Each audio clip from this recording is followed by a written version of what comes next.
strikes me that past several months, we've been talking about the extension of the 2025 tax cuts, the so-called Trump tax cuts that were enacted in 2017. And we've all seen this coming because they were scheduled to expire. And so everybody has been having forums and writing papers about the trade-offs that are going to have to be made, thinking that there would have to be trade-offs. And now I'm wondering, we had the Republican trifecta, so to speak, taking the House, the Senate, and the White House.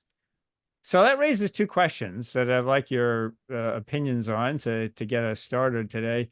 One is, are any trade-offs needed anymore? I mean, can the Republicans just do it all on their own by passing a so-called reconciliation bill, not to get too far into the weeds, but that allows them to avoid a Senate filibuster?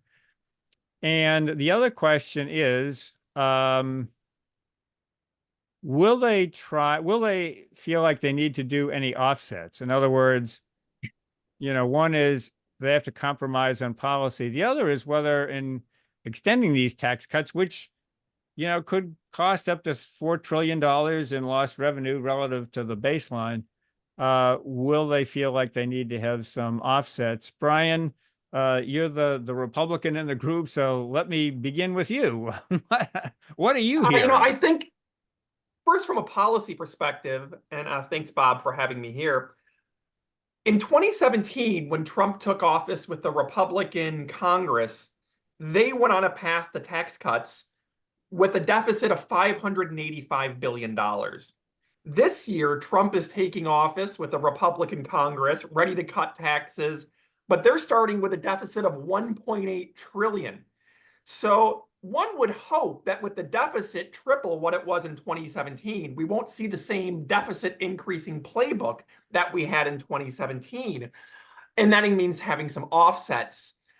What I am hearing from lawmakers I talk to and budget committee staff is that Republicans are almost sure to extend the 2017 tax cuts with minimal to no offsets as part of a reconciliation bill that will require no Democratic votes and may receive nearly 100% of Republican votes.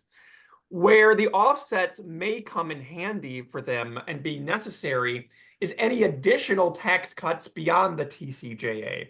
This would be things like being more generous on the SALT deduction, adding to the child credit, or some of Trump's proposals like no tax on tips, no tax on overtime, Social Security tax cuts. There's a push to offset some of that stuff. And in that area, there's spending cuts, there's tariffs, there's certain tax offsets that are being discussed. But I'm not sure, despite some hand-wringing among some conservative deficit hawks, that there's really going to be a push to offset or shrink the basic TCJA itself moving into next year, especially because they want to finish this in the first 100 days, so they're not going to want to complicate it up too much. Let me just stick with you for a minute on a follow-up there. Do you think that there might be some attempts to, say, have dynamic scoring that would make some of the that would be scoring economic feedback to lessen the deficit effect, and then or monkeying with the baseline to just say tax cuts that have been enacted and are going to expire don't need to be offset? It's just an extension of current law.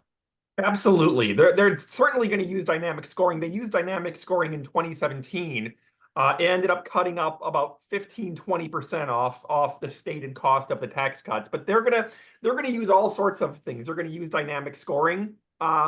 They might put in President Trump's tariffs as a listed offset, even if they're not going through the same bill. They may still list it as an offset. We also may see things like shrinking the timing window to make the cost look shorter. So instead of doing a 10-year extension, you do a 5-year extension, and that makes the 10-year cost look smaller. I think we're going to see a lot of these conversations to make it look smaller, but really, the eventual budget deficit numbers are going to be what they're going to be. They're not going to lie.